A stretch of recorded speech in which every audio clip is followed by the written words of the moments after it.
Ross Cullum was brought into General Hospital in critical condition following the shooting on Pier 55, but the WSB director ultimately succumbed to his injuries and died. Following this fatal outcome, Rocco Falcinary has been officially arrested for the shooting. Jason Morgan is actively attempting to defend the teenager and take the heat, but given Cullum's high-ranking status within the WSB, the situation is proving incredibly difficult to navigate. Meanwhile, Dante Falcinary is left completely heartbroken and helpless as he watches his own son face severe criminal charges. So let's just get right into it, because honestly, I have been staring at my screen for hours trying to process what actually just went down on this show. We all knew the Pier situation was going to blow up. We all knew it. But Cullum actually dying? And Rocco actually getting slapped in handcuffs? I mean, wow. Just wow. I really thought they were going to pull a classic soap fake out where Cullum somehow survives and blackmails everyone, or maybe Jason successfully takes the fall and Rocco gets hidden away. But no, the writers really went there. They really just killed off the head of the WSB and threw a teenager into the criminal justice meat grinder. And I am just sitting here like, what were they thinking? But also, I kind of love it. Maybe I'm being too harsh on the pacing lately, but this is the kind of messy, high-stakes drama we have been begging for. It feels like consequences actually matter for once, even if those consequences are completely destroying a family that has already been through way too much. But let's rewind a bit and talk about the hospital scenes, because they were just absolutely wild. Cullum gets wheeled into GH in critical condition, blood everywhere, the sheer panic in the emergency room, and you have Lucas Jones in Trauma 1 trying to save this guy, Lucas. The irony is just so thick you could cut it with a scalpel. Lucas is standing there, frantically trying to stop Cullum from bleeding out, completely unaware that this is the exact same monster who just brutally murdered his boyfriend Marco. I mean, the dramatic irony is almost too much to handle. You are watching Lucas yell that this patient is not dying on his watch, and you just want to scream at the television, "Let him die, Lucas! Let him die!" But Lucas is a doctor. He does his job. He fought so hard. He kept doing chest compressions, he kept pushing meds, but it wasn't enough. Cullum flatlined. Cullum is dead. And Lucas still doesn't even know the full truth of what he was trying to save. It is just so dark. And honestly, Cullum dying changes the entire landscape of the show. We are not just talking about some random mob enforcer bleeding out in an alley. This is the director of the WSB. The WSB. You do not just kill the head of an international intelligence agency and expect things to go back to normal. The fallout is going to be astronomical. Who actually believes this is going to end well for anyone involved? The WSB is going to descend on Port Charles like a swarm of angry hornets. They are going to want blood. They are going to want someone to pay for this. And unfortunately, the person paying for it is a kid. A literal kid. I still can't believe they actually let Cullum die. I kept waiting for the monitor to start beeping again. I kept waiting for Isaiah to rush in with some miracle procedure. But nope, dead, gone, and good riddance, to be honest, considering what he did to Marco and Britt, but the mess he leaves behind is just staggering. So then we get to the arrest. The arrest of Rocco Falcinary. You guys, my heart, my actual heart. I cannot even begin to describe how painful it was to watch this play out. Nathan tried so hard to orchestrate this massive cover-up. Lulu swore Rocco to absolute silence. They really thought they could just sweep this under the rug and let Jason take the fall. But the truth always comes out. It always comes out. And when the truth dropped, it dropped hard. Seeing Rocco, this kid who was just trying to protect Jason and Britt, getting arrested, it was brutal. He looked so small. He looked so terrified. And can you blame him? He shot a man in the back. Yes, it was to save someone, but he still pulled the trigger. The guilt was already eating him alive, and now he has the entire legal system crashing down on his head. It is just too much for a teenager to carry. And Lulu... Oh my god, Lulu. Can we just talk about Lulu for a second? She begged Rocco for the truth. She pushed and pushed until he finally broke down and confessed, and then she went into full fierce mama bear mode. She swore him to silence. She was ready to do whatever it took to keep her son out of prison. But it failed. The cover-up failed. Watching Lulu realize that her son was actually being taken away, that the handcuffs were actually going on his wrists, it was devastating. You could see her entire world just shattering in real time. She has been through so much. She lost so much time in that coma. And now she is facing the very real possibility of losing her son to the prison system. I don't know how she survives this. I really don't. Sometimes I think the writers just hate Lulu. I mean, give the woman a break. Every time she gets a moment of peace, they drop an anvil on her head. But then you have Jason Morgan. Stone cold. Jason is doing everything in his power to defend Rocco. He is trying to take the heat. He is trying to manipulate the narrative. He is throwing himself on the sword because that is what Jason does. He protects people, especially kids, especially Dante and Lulu's kid. But here is the thing, and Jason knows this better than anyone. This isn't just a local PCPD matter. This isn't just a mob shootout where Diane Miller can wave a magic wand and make the charges disappear. This is the WSB. Cullum was a federal agent. A high-ranking, incredibly powerful federal agent.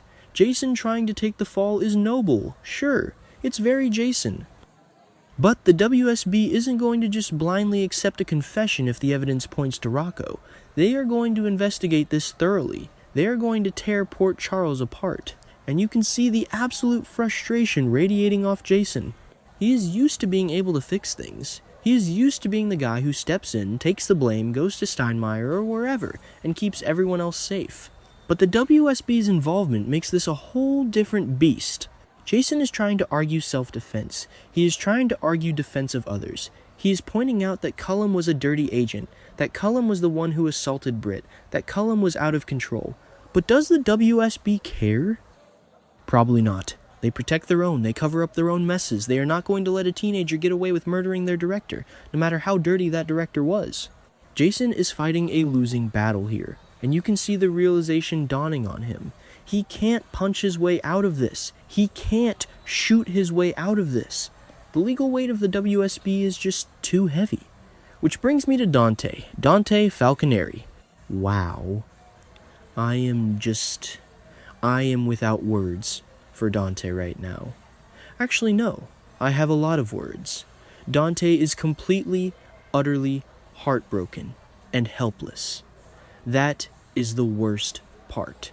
The helplessness. Dante is a cop. He believes in the law. He believes in the system. But this is his son. This is Rocco. Watching Dante have to process the fact that his own son pulled the trigger, that his own son killed a man, it is just top-tier tragedy. Dante was completely in the dark. He was arresting Jason, thinking Jason was the shooter. He was playing the good cop, doing his duty. And then the rug gets ripped out from under him. The absolute devastation on his face when he realized the truth. It was like he aged 10 years in a single second. It is just so hard to watch someone who always tries to do the right thing get punished like this. And you have to think about the internal conflict Dante is facing right now. He is a sworn officer of the law. But he is a father first. How do you reconcile those two things when your son is the one in the interrogation room? How do you stand by and watch the system you dedicated your life to try and destroy your child? Dante wants to fix it. He wants to protect Rocco. But he knows the evidence. He knows the WSB is involved. He knows that his badge doesn't mean anything when it comes to a federal investigation of this magnitude. He is just standing there watching his family fall apart, and he can't do a single thing to stop it. It is gut-wrenching. Honestly, it is some of the best acting we have seen on this show in a long time, but it is so hard to watch. You just want to reach through the screen and give the guy a hug. And let's not forget Nathan's role in all of this. Nathan tried to play the hero. He tried to orchestrate the cover-up. He swore Lulu to secrecy. He tried to keep Dante out of the loop to protect him. And it blew up in his face. It blew up spectacularly. Now Nathan is looking at accessory charges, obstruction of justice, you name it. He compromised himself, he compromised the PCPD, and for what? Rocco still got arrested. Cullum still died. Nathan's intentions were good, I guess. He wanted to protect a kid, but he made a massive mess. And now Dante knows that Nathan lied to him. Dante knows that Nathan tried to cover up a murder right under his nose. The fallout between Dante and Nathan is going to be nuclear. I don't see how their friendship survives this. I really don't. It is just a complete and total disaster on every single level. And where does this leave Britt? Britt was the whole reason this started. Cullum was attacking Britt. Cullum smashed her Huntington's medication. Rocco shot Cullum to save Britt and Jason. Britt is having a complete meltdown at the hospital. She's screaming, she is frantic. She knows that Rocco ruined his life to save hers. The guilt she must be feeling right now has to be suffocating.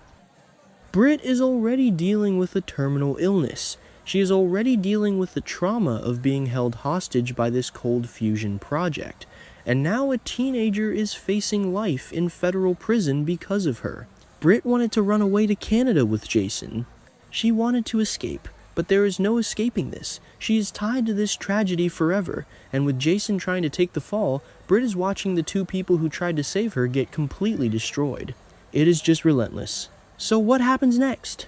What actually happens next? The WSB is going to want a trial. They are going to want to make an example out of Rocco. They are going to argue that Cullum was acting in the line of duty, even though we all know he was a corrupt monster who just murdered Marco Rios in cold blood. By the way, the fact that Cullum framed Sonny for Marco's murder before he died, that is just the cherry on top of this chaotic Sunday. Cullum set this massive trap, and then he died before he could even see it spring. But the damage is done. Sonny is facing murder charges. Rocco is facing murder charges. The WSB is breathing down everyone's necks. Port Charles is basically a war zone right now. And I am just sitting here, typing furiously, trying to make sense of a storyline that is moving at 100 miles an hour. I honestly don't know how they write themselves out of this corner. You can't just unarrest Rocco. You can't just bring Cullum back to life. Well, it's a soap, so maybe you can, but you know what I mean. This feels permanent. This feels like a massive shift in the show's dynamic. Dante is broken. Lulu is terrified. Jason is trapped. And Rocco is sitting in a cell, probably staring at the wall, wondering how his life turned into a nightmare. It is dark, you guys. It is really dark. I care about these characters. I have been watching them for years. Seeing them go through this level of trauma is exhausting. I am tired. I am so tired of the constant pain. But I also can't look away. I am glued to the screen. I need to know what happens tomorrow. I need to know if Diane can pull off a miracle. I need to know if Dante is going to break the law to save his son. I need to know. Okay, I need to go get a coffee and calm down. This show is going to be the death of me.